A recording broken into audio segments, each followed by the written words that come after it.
Depuis déjà 2 jours, le Seigneur nous fait grâce de vivre. On peut s'asseoir. Le Seigneur nous fait grâce de vivre certaines choses ici, pendant ce séminaire. Et nous bénissons le Seigneur pour tout ce qui se fait. Nous bénissons vraiment le Seigneur. Et pour entrer dans le message, le thème du séminaire, c'est que son règne vienne. Que son règne vienne. Je ne vais pas revenir sur tout ce que mes frères ont déjà dit. Mais j'aimerais qu'on commence par lire le texte qui parle du règne de Dieu. Je vais promener avec la lecture. Matthieu 6, verset 10. Que son règne vienne.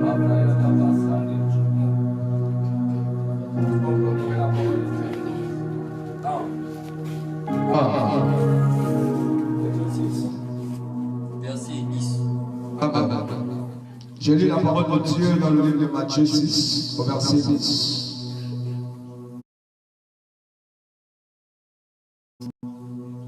Que ton règne vienne, que ta volonté soit faite sur la terre comme au ciel. Amen. Amen. On peut se rasseoir. Amen. Ici, c'est le Seigneur Jésus qui va répondre à une sollicitation que ses disciples ont présentée. Les disciples vont se demander, ils vont demander au Seigneur comment prier. Comment devons-nous prier? Ils vont dire, enseigne-nous à prier, comme Jean-Baptiste l'a enseigné à ses disciples. Et parmi les éléments et les points de prière, il va leur demander, quand vous priez, dites que ton règne vienne. En d'autres termes, on comprend quoi par là? Que le règne de Dieu se demande. Ce n'est pas des choses évidentes. Ça ne se voit pas de tout à coup. On demande le règne de Dieu. Il faut le demander. Pourquoi? Parce que si le règne de Dieu est là, sa volonté sera faite. Si son règne est là, sa volonté sera faite. Et s'il faut qu'on demande le règne de Dieu, c'est qu'il y a un autre règne qui est là, qui est tapis dans le noir, qui est discret. C'est le règne des démons. C'est le règne de Satan. Et dans Actes, on parle de l'empire du diable. Satan est un empire. L'empire du malin. Et lorsqu'on parle d'empire, on parle d'un règne qui dépasse les limites géographiques. On a entendu parler de l'empire romain, l'empire aztèque, voilà, tous ces empires-là. C'était des règnes en fait, qui étaient avec une portée très grande. Et on parle de l'empire du malin. L'empire du malin. Et Jésus, lorsqu'il enseigne la prière à ses disciples, il a dit, demandez que ton règne vienne et que ta volonté soit faite sur la terre comme au ciel. Et le message, le thème même du séminaire est très, je dirais prophétique. Nous doit se rendre compte que à OIM, dans l'église en général, le règne de Dieu n'est pas là. Comment savoir que le règne de Dieu n'est pas là? Lorsque sa parole n'a pas la primauté. Lorsque sa parole n'a pas la primauté. Lorsque les éléments de la parole n'ont pas leur primauté. Lorsque autre chose règne, si ce n'est la parole. Et lorsqu'on parle et on aspire au réveil, le réveil ce n'est pas les manifestations, ne trompons-nous. Ce n'est pas prophétiser, ce n'est pas ça le réveil. Ce n'est pas chasser les démons le réveil. Le réveil, c'est lorsque la parole de Dieu retrouve sa place dans la vie des croyants. C'est ça le réveil. Lorsque les hommes se rendent compte que Dieu est la chose la plus essentielle, la plus importante. C'est ça le réveil. Et le réveil, ce n'est pas pour les païens. Le réveil, c'est pour l'église du Seigneur. Le réveil, c'est pour l'église. Et l'église est dans un besoin urgent et pressant de réveil. Donc, de retour aux éléments fondamentaux de la parole. C'est une urgence. D'où ce thème est très important. Que son règne vienne. Et en parlant de réveil, le Seigneur m'a mis à peu de parler de comment Moïse a vécu le réveil. Parce que là, on avait plusieurs personnes qui ont vécu des réveils. Samuel a vécu un réveil auprès de l'arche. Moïse aussi a vu un type de réveil avec des caractéristiques particulières. On peut aller dans Exode 3, verset 4 au verset 6.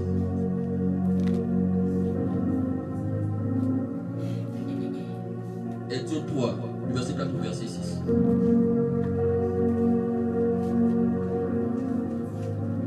Ici, c'est le Moïse qui est né en Égypte. Dans une période où il y avait un génocide contre tous les enfants d'Israël. Et il va être recueilli par la fille de Pharaon. Et il va grandir dans les sciences des Égyptiens. Et il va arriver un temps, à un certain âge, il va se rendre compte qu'il n'appartenait pas au peuple égyptien, pardon. Et il va chercher à pouvoir commencer à prendre l'autorité et défendre ses frères. Mais après cela, il va fuir à Madian, chez Jétro. Tu peux lire ce texte. Exode 3, le verset 4 au verset 6. Je lis la parole de Dieu dans le livre d'Exode, chapitre 3, verset 9. Verset 4. Et l'Éternel vit qu'il se détournait pour voir. Et Dieu l'appela du milieu du buisson. Et il dit, Moïse, Moïse. Et il répondit, me voici. On s'arrête d'abord là. L'Éternel vit qu'il se détournait pour voir. Et Dieu l'appela du milieu du buisson. Et il dit, Moïse, Moïse. Et il répondit, me voici. Il y a une différence entre Moïse de 40 ans et Moïse de 80 ans. C'est que Moïse de 40 ans n'avait pas été appelé pour libérer ses frères. Mais Moïse de 80 ans a été appelé. Il y a des choses que parfois on veut faire. On sent ce feu. Ce feu qui brûle en moi pour Dieu. Mais Dieu ne t'a pas encore appelé. Ce qui fait quoi? Que tu vas te lancer dans des choses et tu vas être déçu plus tard. Mais tu n'as pas reçu l'appel de Dieu. Tu vas faire des choses, soi-disant pour Dieu, mais tu vas te faire mal. Pourquoi? Parce que Dieu ne t'a pas appelé. Ici, on voit très bien que Moïse, après 40 ans chez Jétro, Dieu va se mettre à le parler. Il va l'appeler par son nom, Moïse, Moïse. Il va répondre, me voici. Est-ce que Dieu t'a appelé? Ou bien Dieu t'a guidé? Dieu doit nous appeler et Dieu veut appeler. Et Dieu continue à appeler pour se réveiller. Mais l'erreur que beaucoup font, c'est de s'appeler eux-mêmes. Les auto-appelés, les auto-proclamés. Les auto-proclamés. Et lorsque tu le fais, qu'est-ce qui se passe? Tu es déçu. Tu prends des coups, tu prends des chocs. Pourquoi? Parce que tu t'es appelé toi-même. Dieu n'est pas garant de toi. Dieu n'est pas garant de toi. Moïse de 80 ans a été appelé par Dieu. Dieu l'a appelé par son nom. On peut lire la suite. Verset 5. Verset 5.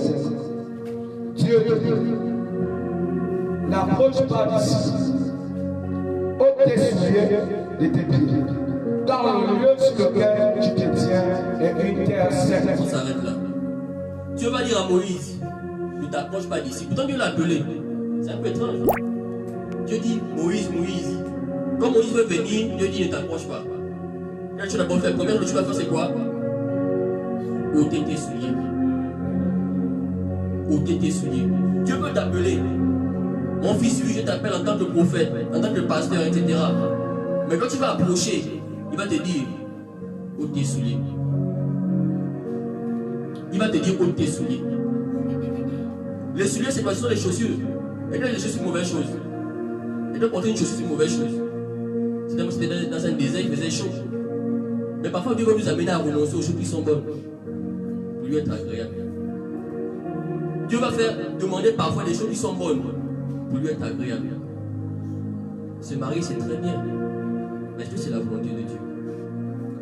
Manger, c'est très bien. Mais est-ce que Dieu nous appelle à manger tout le temps? Oui, on aspire au réveil, c'est bien, c'est vrai. Mais un ventre plein, tu ne peux pas aspirer au réveil. Quand tu manges régulièrement tous les jours, tu n'as jamais un temps de jeûne. Tu aimes la joie, tu dis Seigneur, je veux le réveil. Le réveil engendre et demande des sacrifices. Des sacrifices. Une vie de jeûne, une vie de prière consacrée et constante. C'est ce que le réveil demande. Et pour ça, il faut être prêt à payer le prix. À payer le prix. Et on a un mensonge dans notre siècle aujourd'hui, c'est que les gens pensent que Dieu est pressé de nous utiliser, c'est faux. Dieu veut t'utiliser, je veux t'envoyer. Dieu n'est pas pressé de t'utiliser, c'est faux. Tu es pressé de te faire grandir. Dieu n'est pas pressé de t'utiliser, Dieu veut te faire d'abord grandir. Exemple, Jésus-Christ homme, il vient sur la terre. Dieu qui habite dans la corporalité, il vient sur la terre des hommes.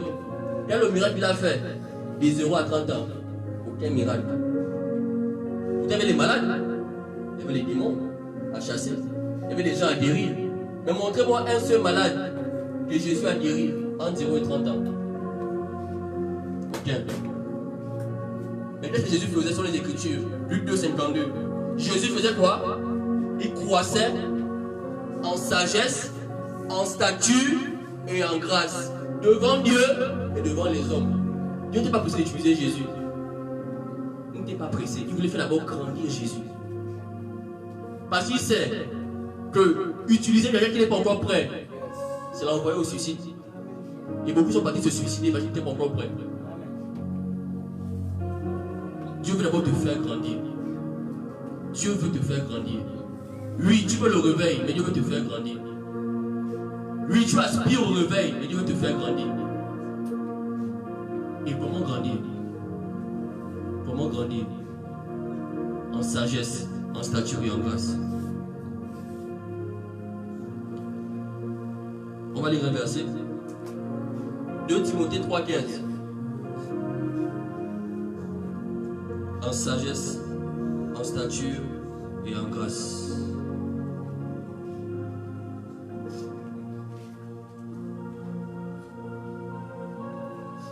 Je lis la parole de Dieu dans le livre de 2 Timothée, chapitre 3, 15. Souffre avec moi. 2 Timothée 3,15. 2 Timothée 3,15.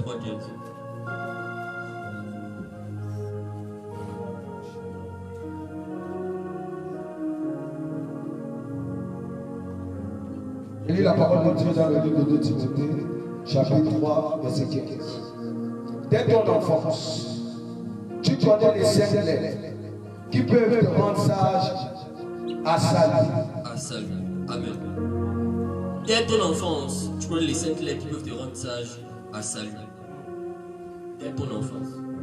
La chose qu'on donne à un enfant qui veut se convertir à Jésus, ce n'est pas moi les lourds enseignements, c'est d'abord les Écritures. Parfois, on se retrouve avec des chrétiens qui sont malnutris spirituellement. Pourquoi? Parce que, au lieu de leur enseigner d'abord les Écritures, on veut les amener les mystères, le prophétique, le power, la puissance. Ce qui fait qu'on se retrouve avec des prophètes qui peuvent voir, ils voient bien, ils voient clair, mais incapables de pouvoir exhorter. Incapable de le faire.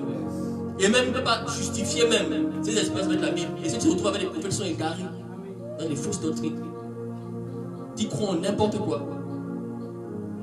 Mariage, le mariage. Ils acceptent ça, ils justifient ça. Oh, Jérusalem, Samarie, ces choses avec la grâce d'alliance. Pourquoi? Parce que le fondement n'a pas été mis dès l'enfance. Il dit dès l'enfance. Donc, quand quelqu'un vient à Jésus, il a reçu Seigneur comme Jésus, Jésus comme Seigneur sauveur personnel. Donne-lui la Bible. Homme de Dieu, donne-lui la Bible. Lis ta Bible. Médite ta Bible. Cherche Dieu par la Bible. Les dons spirituels viendront après. On a même remarqué que lorsque on ne cherche pas trop de dons spirituels au début, c'est comme ça que ça se manifeste même plus même. Mais au début, c'était connaître Dieu par les Écritures. Connaître Dieu par les Écritures. Et qu'est-ce que ça fait à la longue? Ça te rend sage à salut. Tu deviens sage pour le salut en Jésus-Christ. Et Christ lui-même, qu'est-ce qu'il a fait? Depuis son enfance, il a creusé dans les Écritures. Lui mettant la parole de Dieu, mais il s'est redécouvert dans la parole. Il s'est recherché dans la parole et il s'est trouvé dans la parole. Voilà pourquoi même, qu'est-ce qui se passe? C'est quoi? C'est qu'on se rend compte que Jésus, parfois, il citait les Écritures à tue-tête. Il citait les Écritures à tue-tête. Pourquoi? Parce qu'il a pris du temps à chercher dans les Écritures ce qui le concernait. Il n'y a pas un don pour ça. Ce n'est pas un don spirituel. Mémorisation n'existe pas. C'est le travail. Tu t'assois devant ta Bible, tu dis aujourd'hui je la médite, je la mémorise, et je cherche Dieu à partir de cela. C'est un travail qui doit se faire. Mais beaucoup ont méprisé la parole. Ils l'ont méprisé. qu'est-ce qu'il fait? C'est que qu'est-ce qui se passe, c'est quoi? C'est le Dieu aussi. Comme tu méprises sa parole, il nous la parole, qu'est-ce qui se passe? Tu méprises aussi. Car j'honore celui qui, et je méprise celui qui me méprise. Yes, comment? Si tu méprises Dieu, il va te mépriser. Assure-toi de ça, sois sûr.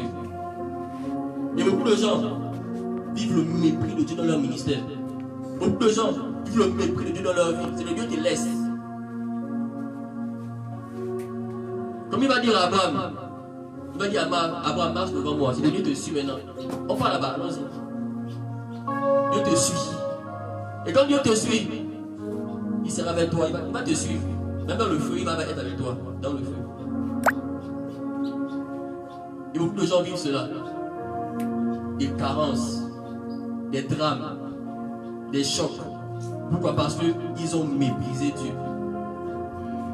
Le but de cela, comme le frère le disait au premier jour, c'est que les personnes après ce programme se mettent à craindre réellement Dieu. À craindre réellement Dieu. À chercher réellement Dieu. Le but, ce n'est pas les manifestations, ce n'est pas tomber, se relever, cracher, vomir. Non. Ça là, petite expérience. J'ai vu des gens tomber, crier, pleurer, s'enrouler au sol, même dans la boue. Ils sont retournés à leur ancienne vie. Donc ça, on ne se fie plus à ça. On se fie à quoi? C'est l'attachement que tu as à la parole de Dieu.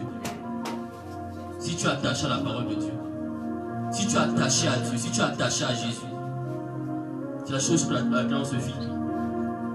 Et c'est le but de ce séminaire-là.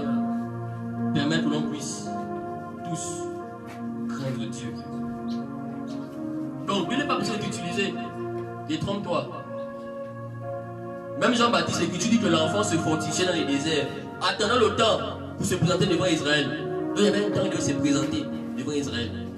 Il y avait un temps marqué par le Père pour se présenter devant Israël. Dieu n'est pas besoin de t'utiliser. Mais Dieu veut te faire grandir. Dieu est pressé de te faire grandir. Amen. Donc Christ croissait en sagesse. Christ a recherché la sagesse. Christ a recherché cette vertu-là. Christ n'a pas cherché l'impactation, non, il n'a pas cherché ça. Transfert d'onction. On ne m'appelle pas dans transfert d'onction là. Attends.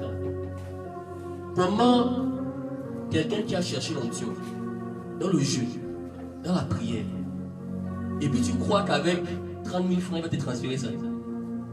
Un qui a pleuré pour avoir l'onction, par des jeûnes, par des prières, par des sacrifices, et toi avec 30 000 francs, tu vas voir ça. C'est une plaisanterie. Tu ne peux même pas conserver ça. Et dans la Bible, on voit le père spirituel de ces personnes-là. On va lire ça. Allons-y dans Actes 8, 20, même verset 19. Actes 8, verset 19. Simon le magicien et ses fils. Je lis la parole de Dieu dans le livre de Actes 8, verset 9. Il y avait auparavant dans la ville un homme nommé Simon qui se donna pour un personnage important. Exerçait la magie et provoquait l'étonnement du peuple de la Samarie. Amen. Donc c'était un gars qui avait un ministère d'étonnement. Son travail c'était d'étonner les gens. Amen. Amen. On va descendre. On va défendre aller au verset qui en parle. Bon, allons-y au verset 15. Ceci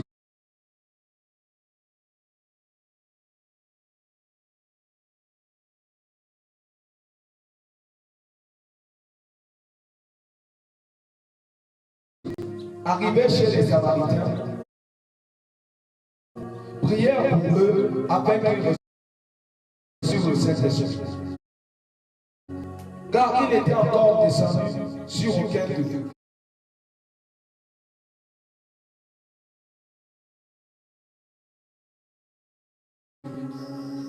Ils avaient seulement été baptisés au nom du Seigneur Jésus.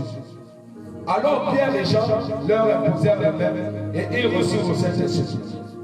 Lorsque Simon vit que le Saint-Esprit était donné par l'imposition des mains des apôtres, il leur offrit de l'argent en disant: accorde-moi aussi ce pouvoir, afin que celui à celui à qui j'imposerai les mains reçoit le Saint-Esprit. Amen. Amen. Mais Pierre lui dit que ton argent périsse avec toi, puisque tu as cru que le don de Dieu s'acquiert à prix d'argent. On s'arrête là. Amen. Donc, Simon et ses fils spirituels, qu'est-ce qu'ils aiment faire? Lorsqu'ils voient des gens manifester une grâce, ils viennent avec les offrandes. Touche-moi la tête. Touche-moi seulement la tête. Transfère-moi. C'est une erreur. Le don de Dieu ne s'acquiert pas au prix d'argent. Non. Sinon, ça devient le commerce. Donc, cet esprit devient quoi? C'est la nourriture au marché. Je veux le poulet. Donne-moi. Non. C'est pas ça le Saint-Esprit. C'est pas à prix d'argent qu'on acquiert le Saint-Esprit. C'est pas à prix d'argent. Ce n'est pas à prix d'argent. Ce n'est pas à prix d'argent. Et là, tu vas lui dire après que ton argent périsse avec toi. C'est que nous, on doit dire, nous qui sommes appelés de Dieu et qui manifestons les grâces de Dieu. Quand des gens viennent comme ça, que ton argent périsse avec toi. Maintenant, équilibre. Et je dis que par exemple, on n'a pas fait l'offrande. Si tu es le Seigneur te convainc de faire l'offrande, tu peux le faire. Mais pas pour acquérir ce que l'homme de Dieu a. C'est pas ça. Et malheureusement, notre génération sont des choses qui se font beaucoup. Ça crée des dérives. Ça crée des dérives. Pourquoi? Parce que la personne devient le Saint-Esprit.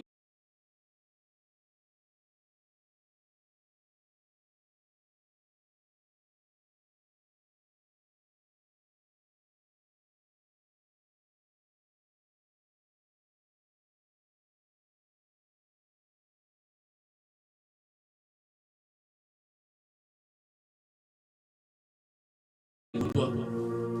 Il devient ton Dieu, ton Jésus. Parce que c'est Jésus qui dit que je vous baptiserai d'esprit et de feu. C'est lui qui te baptise dans les dons spirituels. Il devient ton Jésus. Ce sont des dérives. C'est une parenthèse. Amen. On va retourner au texte de Luc 2, 52. On dit Jésus croissait en sagesse et quoi? Deuxièmement, en stature. En stature. Si on revient sur Moïse, l'Écriture témoigne de lui que c'était un homme qui était fort en parole et en puissance. En autre terme, ça c'est le français de la Bible. Mais on voulait dire qu'il était très violent. La preuve, quand il a vu qu'on martyrisait son frère, qu'est-ce qu'il a fait? On dit qu'il voulait juste séparer. Il voulait juste séparer, mais il a tué en séparant.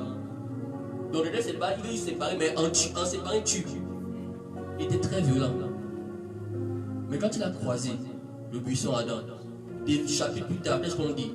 L'homme le plus patient de la terre. En autre terme, l'homme le plus doux de la terre. Parce qu'il a croisé le feu. Et beaucoup de personnes veulent servir Dieu avec leur statut. Lorsqu'on parle de statut, on parle de caractère simplement.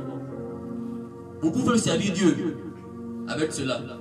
Mais ce qui se passe, c'est que ton caractère n'est pas compatible avec ce que Dieu veut faire dans cette génération. Le Seigneur veut façonner des hommes et des femmes avec le caractère de l'esprit. C'est ce qu'on appelle souvent le fruit de l'esprit. On peut lire dans l'acte 5:22. Le fruit de l'esprit.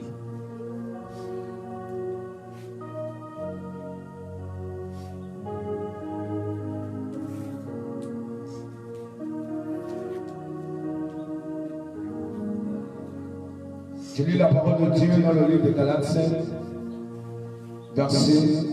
chapitre 8, verset 22. Mais le fruit de l'esprit, c'est l'amour, la joie, la paix, la patience, la bonté, la bénignité, la fidélité, la douceur, la tempérance. Amen. Amen. Le fruit de l'esprit. Et n'oublions pas, pourquoi je parle de fruits? Jésus dit qu'on le reconnaîtra à quoi? À leurs fruits. Un vrai et un faux se reconnaît par quoi? Par le fruit qui manifeste. Par le fruit qui manifeste. Parce que les dons peuvent tromper. La grâce peut tromper. Mais le fruit ne trompe jamais. Il va dire quoi? Ils viendront en vêtements d'agneau. Or, à l'intérieur, ils sont quoi? Des loups ravisseurs. Mais, vous les reconnaîtrez à quoi? À leurs fruits. À leurs fruits. Donc, ils pourront avoir l'apparence de la piété. Parler doucement. Chanter bien. Être calme. Mais, on va le reconnaître quoi? À leurs fruits.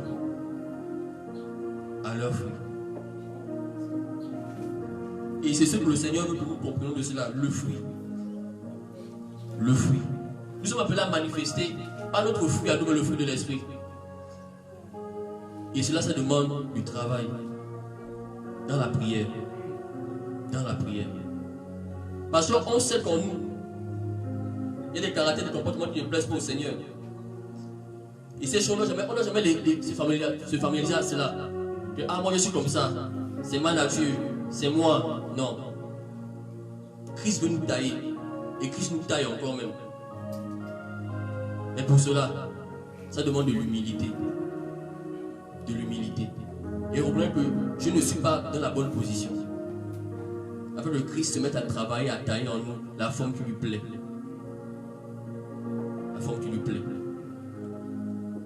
Et on va finir. Le dernier point dans lequel Christ croissait, c'est en grâce. Christ croissait en grâce devant Dieu et devant les hommes. Lorsqu'on parle de la grâce, ça fait simplement référence à tout ce qui est apparat. Tout ce qui est apparat, tout ce qu'on parle, quand on parle des dons spirituels, etc., la grâce, que ce soit physique ou spirituel. Christ croissait aussi à l'intérieur. Et on a souvent l'ordre de croire qu'on est arrivé au sommet. Je suis arrivé au sommet.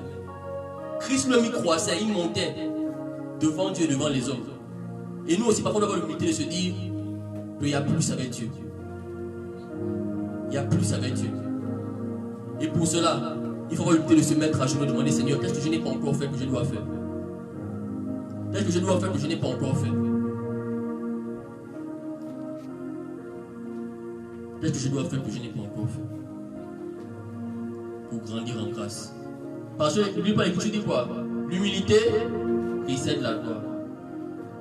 L'humilité précède la gloire. Et Dieu fait grâce à qui? Aux hommes. Donc la grâce là, c'est pour les hommes.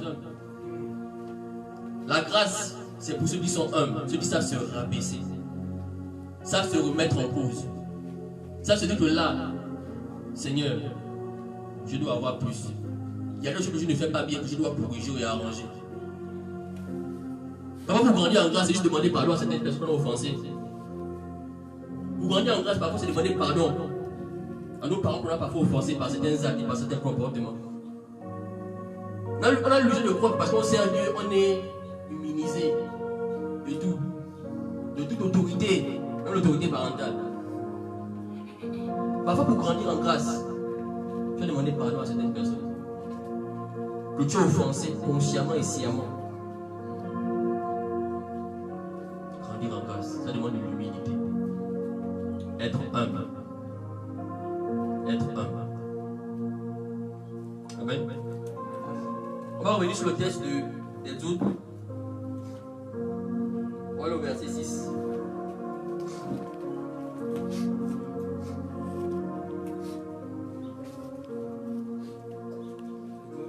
Trois, 6.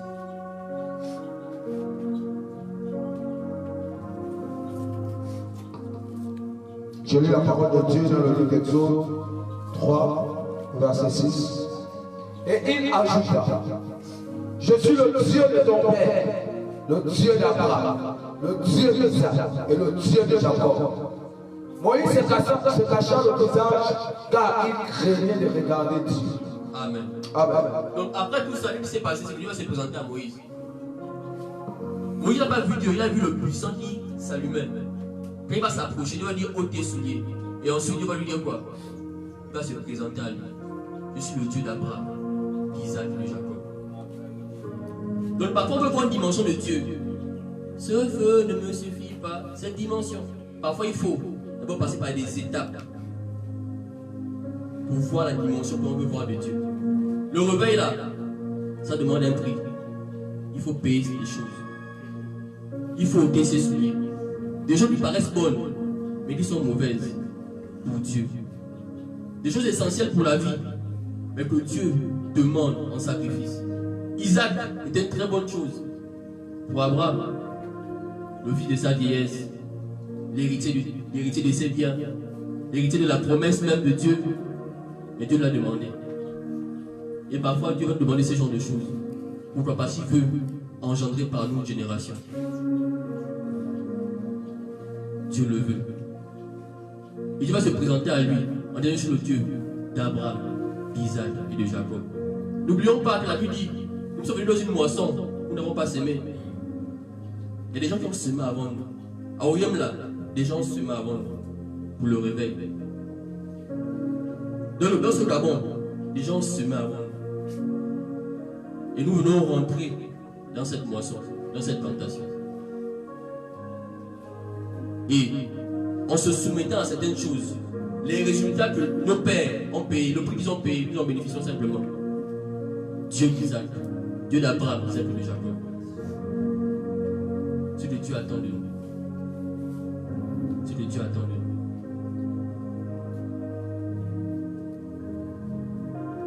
Et ce soir, j'aimerais que chacun de nous puisse rentrer en lui-même et se dire: Seigneur, qu'est-ce que je dois ôter comme soulier? Qu'est-ce que je dois faire? Où m'attends-tu? Où me veux-tu? Seigneur, change-moi, transforme-moi, et que je devienne un instrument malléable entre tes mains. Parce que nous le croyons certainement, le Seigneur veut embrasser des personnes ici pour devenir des feux pour d'autres personnes. Moïse avait un buisson à Adam. Après, il est devenu même un buisson à Adam. Il est parti enflammé et apporter des jugements au faux Dieu qui était en Égypte. Beaucoup de gens ont vécu des délivrances ici pour même apporter des délivrances à des gens. Nous le croyons. Mais pour cela, il faut ôter son soulier. Il faut l'ôter. Est-ce qu'on peut simplement se courber dans la prière? Et si tu as entendu, tu vas commencer à prier.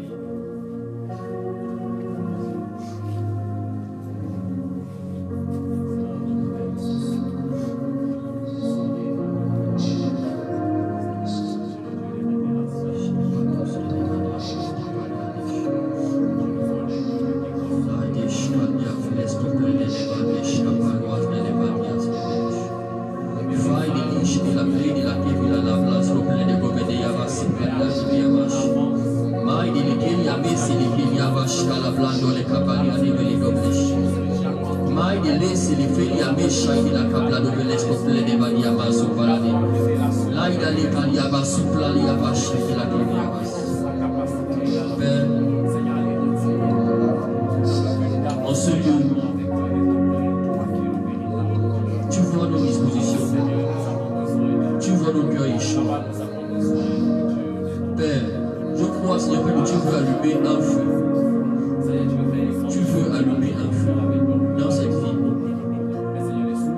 Et tu t'es choisi, Seigneur, Père, des personnes qui le croient, qui sont venues en ce lieu pour recevoir ce que tu veux qu'ils reçoivent. Père, fais ce que tu veux. Père, fais ce que tu veux. Fais ce que tu veux. Fais ce que tu veux. Fais ce que tu veux.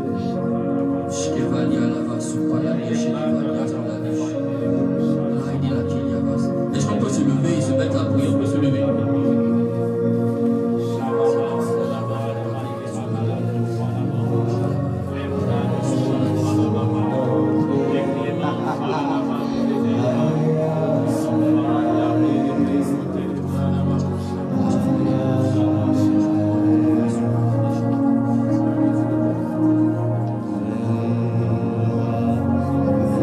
Yes.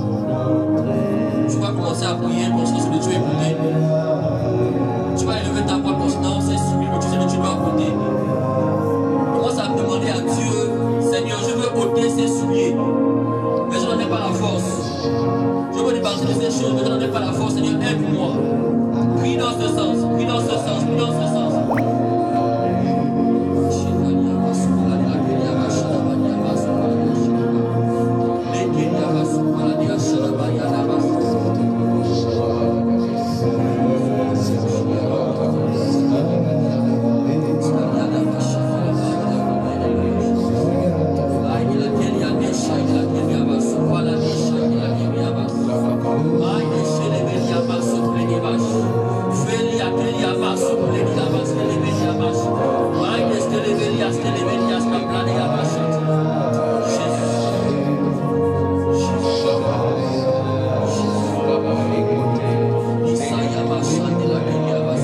Isaiah